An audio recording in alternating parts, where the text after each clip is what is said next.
नमस्कार दोस्तों, आपके अपने YouTube चैनल स्टूडेंट डिलाइट पर सभी का स्वागत है। आज जो हम लाए हैं वो एसएससी एमटीएस का मॉक टेस्ट कराने वाले हैं, जो आपका जस्ट एकदम कुछ ही मंथ के बाद इसका एग्जाम होने वाला है। ठीक है, तो सब बच्चे लग गए हैं पूरे भारत में, क्योंकि ये बहुत बड़ा एग्जाम है और हर बच्चा का एक ख्वाहिश है कि इसमें एसएससी में कम से कम मेरा सिलेक्शन हो जाए, क्योंकि इसमें बहुत सारे सीट आए हैं। ठीक है, लगभग अगर देखा जाए तो एसएससी जो एमटीएस आपका वैकेंसी आया हुआ है, ठीक है ना, इसमें से जो टोटल पोस्ट है वो अप्रोक्स आपका 12,000 वैकेंसी है इसमें से। उसमें से लगभग देखा जाए लगभग 550 के आसपास क्या है, हवलदार का पोस्ट है। किसका पोस्ट है? हवलदार। और रेस्ट जितना भी है वो सारा एमटीएस का पोस्ट है। ठीक है, जिसको कहते हैं हम लोग मल्टीटास्किंग स्टाफ, ये होता है इसका पूरा नाम। तो यहाँ पे आप लोग ध्यान देना है कि हर दिन अब हम सोचे हैं कि हर बच्चा का बहुत सारा कमेंट आया था कि सर एसएससी जो एमटीएस का है वो उसका कम से कम आप जीके जीएस का मॉक टेस्ट हर दिन कराइए। ठीक है, तो हम आपको तैयार कर हो गए हैं। अब हर दिन आपका एक मॉक टेस्ट हम कराएंगे जिसका आपका एग्जाम हो और सारा उसमें कवर होगा एग्जाम बेस्ड। तो इस बार सिलेबस भी चेंज हुआ है एसएससी का, ठीक है ना। तो मेन पेपर इसमें अब क्या आ गया है, एक तो जीके जीएस का पेपर रहेगा और दूसरा क्या हो रह गया है, इंग्लिश पेपर। ये दोनों पेपर पे आपको बेसिकली ध्यान देना है। और मैथ्स और रीजनिंग जो सेक्शन 1 है, सेक्शन 1, उसमें आपको सिर्फ क्वालिफाइंग करना है और क्वालिफाइंग तो हर बच्चा कर जाएगा। आपको 30% आपको लाना क्वालिफाइंग के लिए, ठीक है ना। लेकिन हाँ, ध्यान देना मैथ्स रीजनिंग भी बनाना है, वो भी छोड़ना नहीं है, क्योंकि वो भी बहुत बड़ा बात है क्वालिफाई करना। अदरवाइज फिर आपका सेकंड जो सेक्शन होगा फिर वहां का कोई उसका वैलिड कोई मायने नहीं रहेगा अगर आप सेक्शन 1 में क्वालिफाई नहीं करते हैं। तो चलिए, मॉक टेस्ट हम 1 कराने वाले हैं आज। और हर दिन जो मेरा आपको मॉक टेस्ट कराएंगे वो टाइमिंग रहेगा रात का 9 बजे। ठीक है, रात का 9 बजे हम आपको लाइव रहेंगे। जिनको भी आपको अपने मजबूत करना जीके जीएस, रात में 9 बजे जुड़ना नहीं भूलें। जो चैनल है वो स्टूडेंट इलाइट पर ही आपका चलेगा, इसी में लाइव क्लास चलेगा एसएससी एमटीएस जीके जीएस का। अब देखिए, आज जो हम आपको 1 कराने वाले हैं वो पहला प्रश्न हम देखते हैं कि पहला प्रश्न क्या है। बहुत बेहतरीन तरीका से, निम्नलिखित युग्मों में से सिंधु सभ्यता किस युग में पड़ती है? सिंधु सभ्यता जो पूछा गया है वो किस युग में पड़ता है? जो पहला ऑप्शन दिख रहा होगा वह ऐतिहासिक काल, प्राग ऐतिहासिक काल, उत्तर ऐतिहासिक काल और आद ऐतिहासिक काल। तो बताएंगे कौन सा इसमें प्रश्न का आंसर होने वाला है। तो आपका जो प्रश्न का आंसर होगा वह प्राग ऐतिहासिक काल होगा। अब देखिए, बात है सिंधु सभ्यता का, तो यहां से कुछ आपको फैक्ट बताने वाले हैं, तो सुनेंगे। जो सिंधु सभ्यता है, सबसे पहली बात क्या है, सिंधु सभ्यता अगर देखा जाए तो इसका खोज जो किया था वह किया था दयाराम साहनी ने। किसने किया था? तो दयाराम साहनी ने।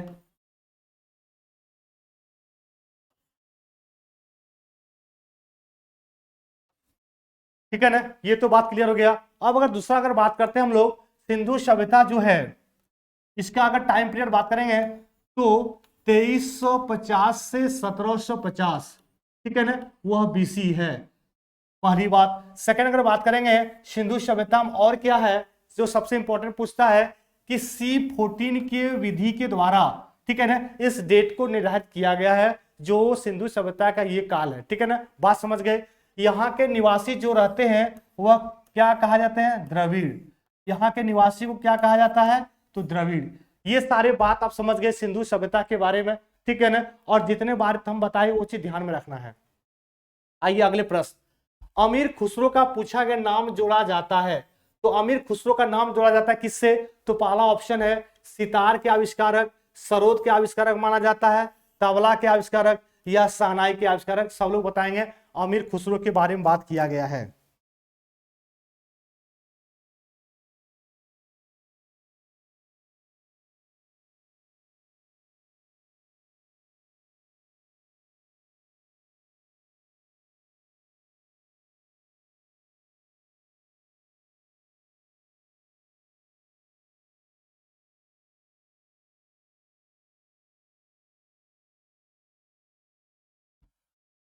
चलिए, क्या आंसर हो जाएगा? अमीर खुसरो का जो पूछा गया है वो नाम जोड़ा गया किसमें? तो सब लोग बताएं क्या आंसर हो जाएगा। इसका आंसर हो जाएगा सितार के आविष्कारक। सितार के आविष्कारक हैं अमीर खुसरो, ठीक है ना, ये पहला ऑप्शन, ठीक है ना। तो यहाँ पे, अच्छा यहाँ पे देखेंगे दयाराम साहनी जो बोले थे, यहाँ राय बहादुर शाहनी, क्या होगा? राय बहादुर होगा, सॉरी, यहाँ पे इसको क्या कर लेंगे,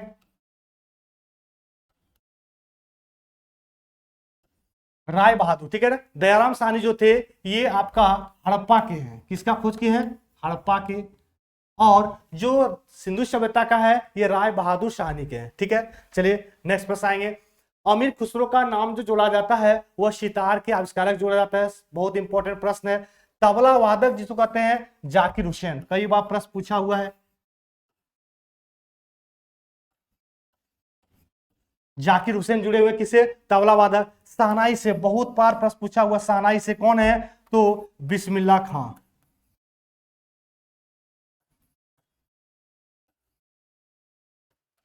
बिस्मिल्लाह खां किससे है, तो आपका क्या हो जाएगा, शहनाई से। बहुत इंपॉर्टेंट प्रश्न है, कई बार पूछा हुआ है। नेक्स्ट आइए, श्रम दिवस पूछा गया है वह किस तिथि को मनाया जाता है, तो बिल्कुल आसान प्रश्न है, 1 मई को। श्रम दिवस जो मजदूर दिवस मनाया जाता है वह कब मनाया जाता है, 1 मई को मनाया जाता है, बहुत इंपॉर्टेंट है। सबसे पहली बार जो मजदूर दिवस मनाया गया भारत में वह कहां मनाया गया, तो चेन्नई से मनाया गया था, ठीक है ना। और कब बनाया गया था, तो 1923 से स्टार्ट किया गया था, ठीक है। पहले चेन्नई को क्या कहा जाता था, मद्रास। पहले चेन्नई को क्या कहा जाता था, मद्रास। नेक्स्ट प्रश्न आइए, इंडिया विंस फ्रीडम, जो इंडिया विंस फ्रीडम है इस पुस्तक का पूछा गया लेखक कौन है, ठीक है ना। महात्मा गांधी, मौलाना आजाद, जवाहरलाल नेहरू या जयप्रकाश नारायण। तो इंडिया विंस फ्रीडम का बात करते हैं तो वह कौन है, आपका हो जाएगा मौलाना आजाद। महात्मा गांधी कई सारे बुक हैं, जैसे हो जाएगा experience with truth my life, ठीक है ना, experience with truth truth my life, ठीक है ना। और ये गांधी जी का क्या है, अपना ऑटोबायोग्राफी है, आत्मकथा। पंडित जवाहरलाल नेहरू की बात करते हैं, इनका क्या है, तो आपको ध्यान रखना, discovery of India. Discovery of India जो है यह पंडित जवाहरलाल नेहरू का बुक है, ये भी कई बार पूछा हुआ है, जो प्रथम प्रधानमंत्री है। जयप्रकाश नारायण इसका उपनाम बात करते हैं तो लोकनायक। लोकनायक के नाम से जाना जाता है किसको, जेपी नारायण या जयप्रकाश नारायण को। और इसने सबसे इंपॉर्टेंट क्या है, एक नारा दिया था संपूर्ण क्रांति का। संपूर्ण क्रांति किसने, तो वह दिया था जयप्रकाश नारायण ने। बहुत बार ये भी प्रश्न पूछा हुआ है, याद रखेंगे, ठीक है ना। चलिए नेक्स्ट प्रश्न आते हैं, इंसुलिन का पूछा गया कमी। देखिएगा इंसुलिन कमी के कारण होने वाला रोग पूछा गया। अच्छा इसके पहले जो है थोड़ा सा हम लोग देखेंगे, अपने कुछ कोर्सेस लाए हैं, ठीक है ना, उसके बारे में बात करते हैं।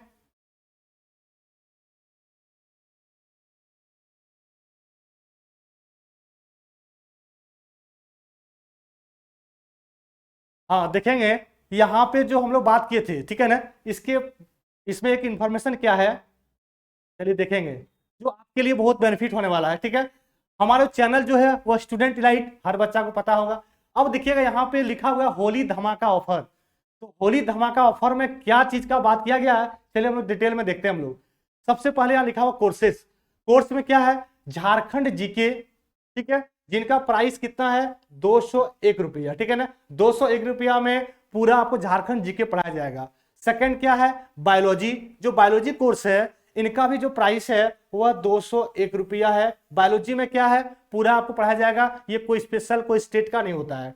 नेक्स्ट का बात करते हैं मैथ्स, और जो मैथ्स होता है वह कितने का, तो मैथ्स आपको मिलेगा 251, 251 रुपया में मैथ्स भी मिलेगा आपको, पूरा कॉमर्शियल विथ एडवांस दोनों साथ ही साथ। रीजनिंग जो है, जिनको रीजनिंग पढ़ना हो वो रीजनिंग का जो कोर्स का फी है वो भी 201 रुपया है। कितना, तो 201 रुपया में आप रीजनिंग पढ़ाई कर सकते हैं, 251 में मैथ्स पूरा पढ़ सकते हैं आप, 201 में बायोलॉजी पढ़ सकते हैं और 201 में जीके पढ़ सकते हैं। लेकिन हाँ यहाँ पे इतना जो प्राइस दिख रहे हैं इसके साथ ही आपको ऑफर यहाँ क्या दिख रहा होगा, सभी कोर्स पर, ठीक है ना, एसएससी एमटीएस जो 2023 में एग्जाम होने वाला अप्रैल में है, ठीक है ना, उसका जो टेस्ट सीरीज जो भी लगाने वाले हैं, जो भी टेस्ट सीरीज मारते हैं, टेस्ट सीरीज देते हैं अपने, तो उनको दिया जा रहा फ्री अब।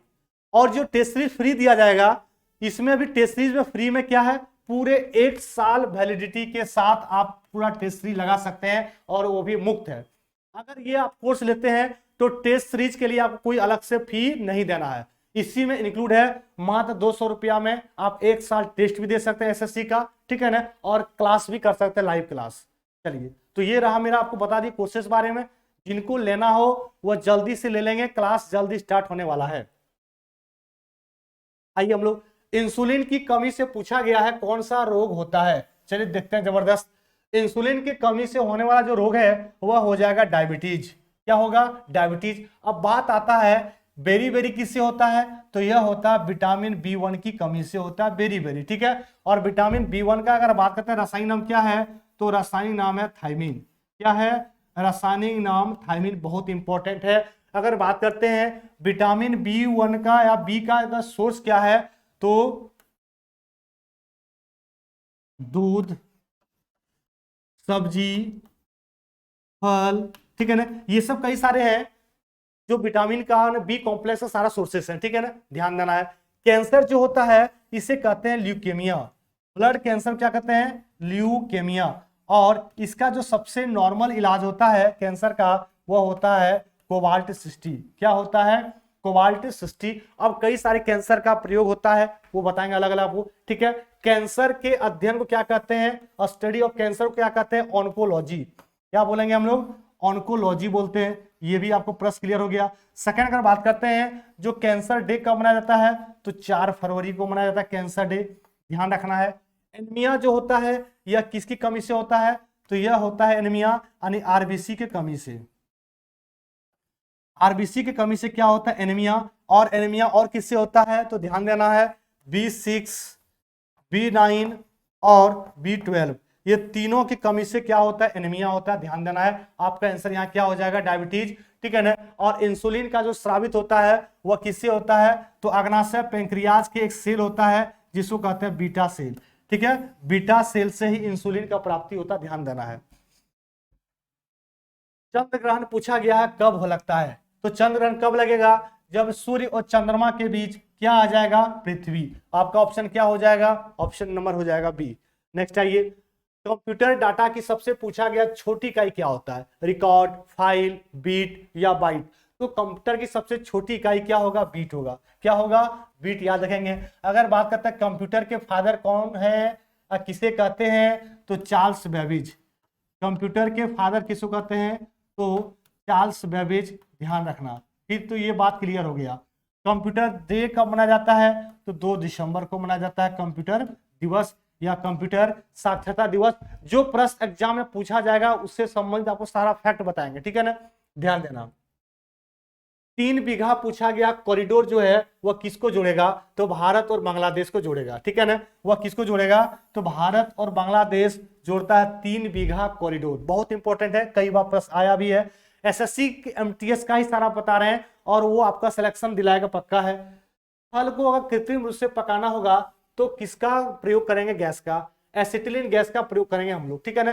फल को अगर कृत्रिम रूप से पकाना है तो कौन सा गैस का प्रयोग करते हैं? एसिटिलीन गैस का प्रयोग करते हैं। फल का बात किया गया है तो फलों के अध्ययन को क्या कहते हैं, तो पोमोलॉजी कहते हैं। फलों के अध्ययन को क्या कहते हैं? पोमोलॉजी, ध्यान में रखना, ठीक है ना। फलों के अध्ययन को कहते हैं पोमोलॉजी। अगर कच्चा फल है, ठीक है ना, कच्चे फलों में क्या पाया जाता है, तो कच्चे फलों में पाया जाता है विटामिन सी। क्या पाया जाएगा? Vitamin C. और विटामिन सी का रासायनिक नाम क्या है, तो एस्कॉर्बिक एसिड। विटामिन सी का क्या होता है, तो एस्कॉर्बिक एसिड, ध्यान में रखना, ठीक है ना। ये चीज आप समझ में आ गया। मीथेन का फॉर्मूला क्या होता है, तो CH4। और मीथेन जो प्राप्ति कहां से होता है, तो कई जगह से होता है, धान के खेत से प्राप्त होता है, ठीक है ना, पहली बात। दूसरा, ज्वालामुखी से, जहां पे ज्वालामुखी फटता है वहां से प्राप्त होता है। दूसरा, एनिमल से प्राप्त होता है, एनिमल जो पागुर करता है, गाय या भैंस जो भी हो, वहां से मीथेन गैस की प्राप्ति होता है। नेक्स्ट आइए, भारतीय संविधान में पूछा गया मूल अधिकार का वर्णन किस भाग में है, तो वह हो जाएगा भाग 3। बहुत आसान प्रश्न था। मूल अधिकार जो है वह कितना अभी दिया गया है, तो मूल अधिकार का वर्तमान देखा जाए, पहले था 7, वर्तमान में हो गया 6। तो 7 से जो 6 हो गया वह एक क्या घटा, तो संपत्ति का अधिकार, ठीक है ना। जो संपत्ति का अधिकार था वो मौलिक अधिकार से हटा दिया गया और अब इससे जो है संपत्ति के अधिकार को 300 के क में, ठीक है ना, इसे बना दिया क्या, विधिक अधिकार या कानून का अधिकार। ये बना दिया गया किसको, संपत्ति के अधिकार को। भाग 2 में अगर देखा जाएगा तो क्या है, नागरिकता, सिटीजनशिप, ठीक। भाग 4 में क्या है, तो डीपीएसपी, यानी कहने का मतलब राज्य के नीति निर्देशक तत्व है। भाग 6 में क्या है, तो राज्य है।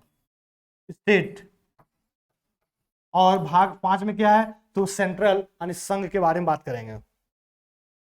भारतीय शासन के प्रतीक शब्द को सत्यमेव जयते पूछा गया कहां से लिया गया है, तो वह हो जाएगा उपनिषद, कौन सा, मुंडकोपनिषद। सामवेद का जनक को क्या कहते हैं, ठीक है ना, सामवेद को कहते हैं संगीत का जनक,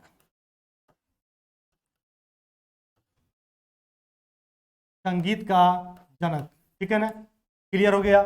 ऋग्वेद जो है वह सबसे प्राचीन वेद है, सबसे प्राचीन वेद है, और इसी में 10 मंडल,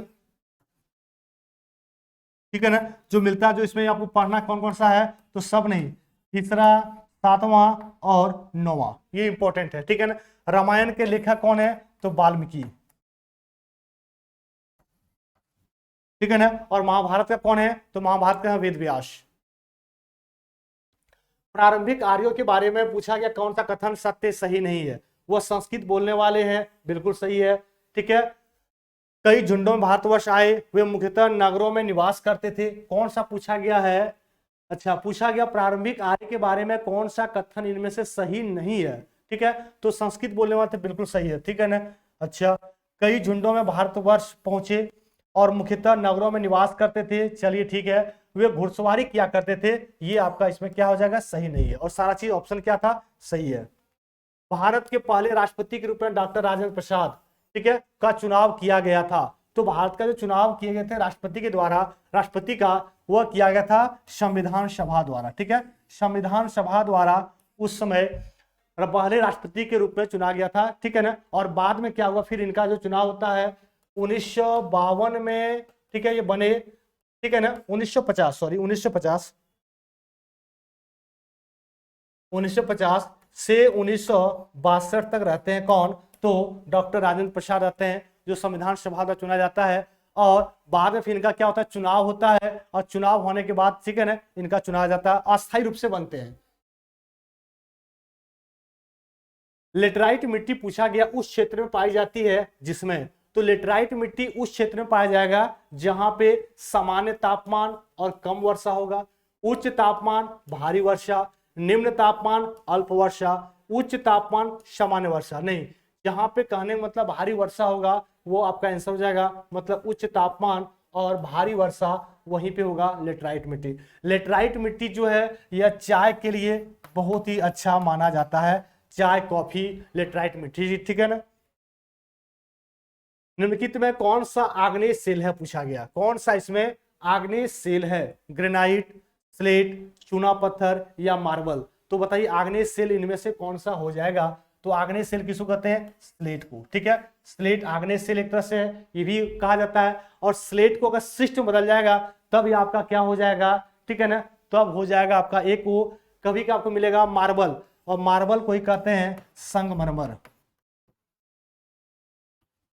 संगमरमर, ठीक है ना, तो यहां पे ध्यान देना है आग्नेय सेल। नेक्स्ट हम लोग आते हैं, स्वेज नहर पूछा गया किसको जोड़ती है, बहुत आसान प्रश्न है, स्वेज नहर जो जोड़ेगा वह किसको जोड़ता है, तो लाल सागर, कैस्पियन सागर, भूमध्य सागर, उत्तरी सागर, बाल्टिक सागर, कैस्पियन सागर और भूमध्य सागर और लाल सागर, तो स्वेज नहर जो जोड़ेगा वह भूमध्य सागर से लाल सागर को जोड़ता है, कौन नहर, तो स्वेज नहर।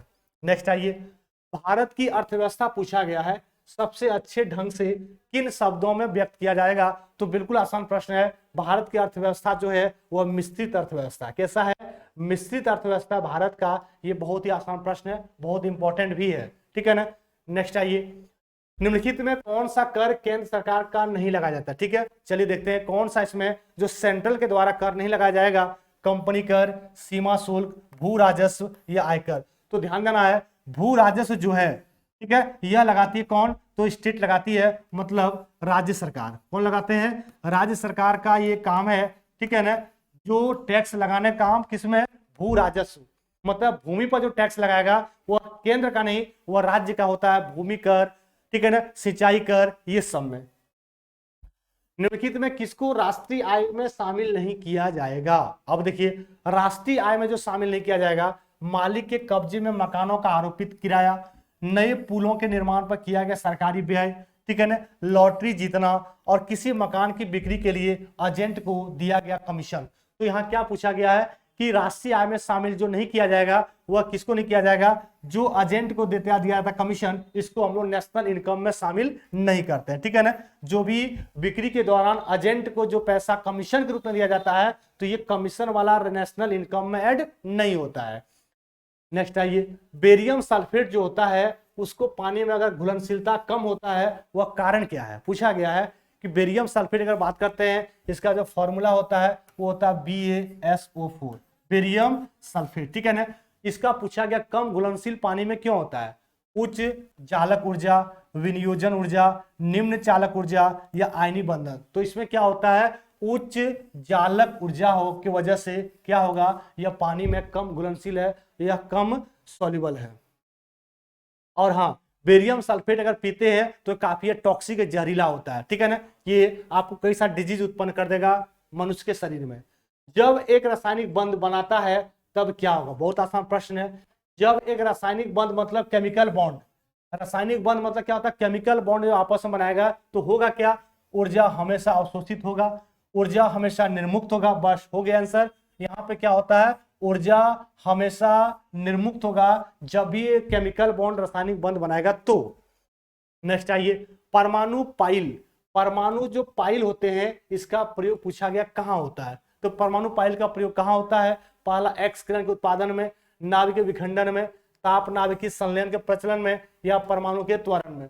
तो परमाणु पाइल का जो प्रयोग किया जाएगा वह कहाँ पे होगा, ध्यान देना है।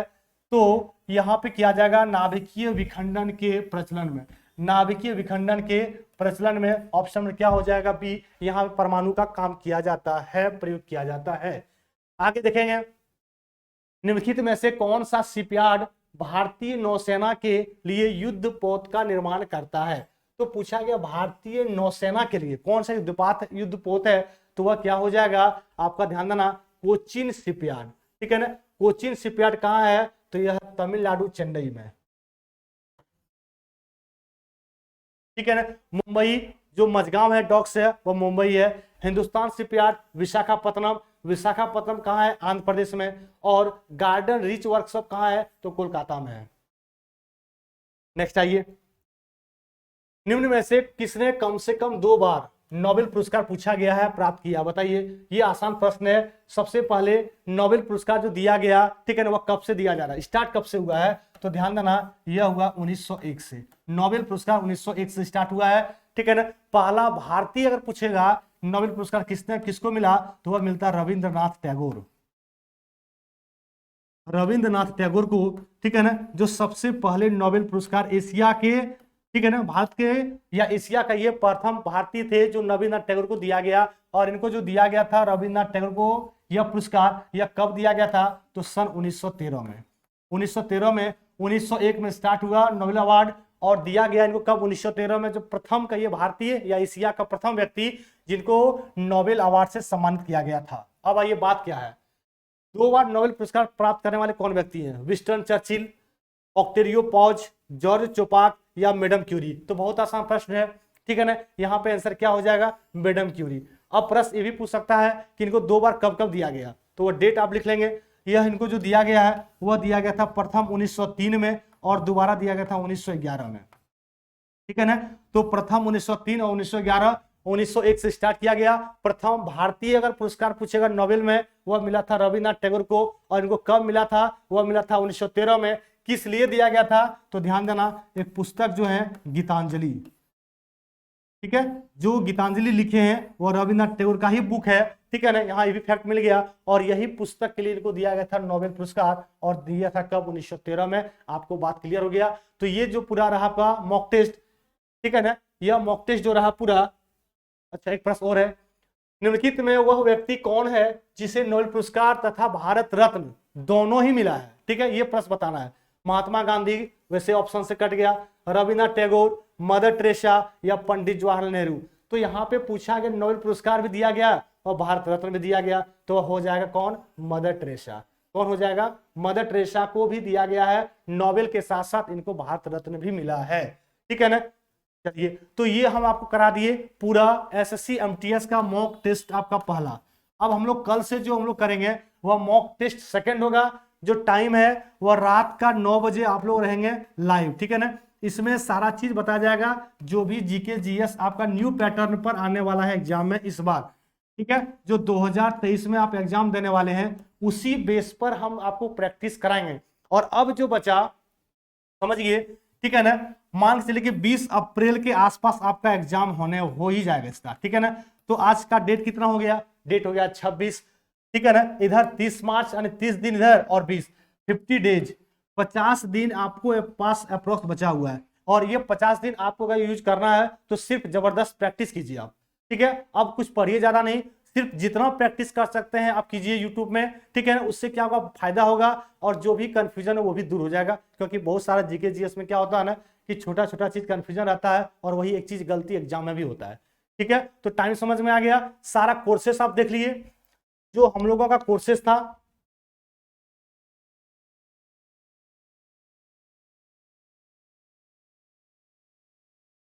जो कोर्सेस आपको बता दिए थे ये सारा आपको ध्यान में रखना है। जिनको लेना हो, जो इंटरेस्टेड है वो जल्दी ले लेंगे, नहीं तो ये जो आपको टेस्ट सीरीज का ऑफर आपको मिल रहा है पूरे 1 साल के लिए वो फिर आपका बंद हो जाएगा, ठीक है ना। तो यहाँ पे जीके का झारखंड 201, बायोलॉजी 201, मैथ्स 251, रीजनिंग 201, हाँ इसके साथ आपको यहाँ पे टेस्ट सीरीज मिल रहा है और वो भी पूरा 1 साल के लिए आप पूरा प्रैक्टिस कर सकते हैं। इसके लिए कोई टेस्ट सीरीज की कोई अलग से आपको चार्ज नहीं देना है, बस इसी टेस्ट सीरीज का आप समझिए या बैच का समझिए, दोनों आपको फी एक ही लग रहा है, तो आप ले सकते हैं। चलिए ओके।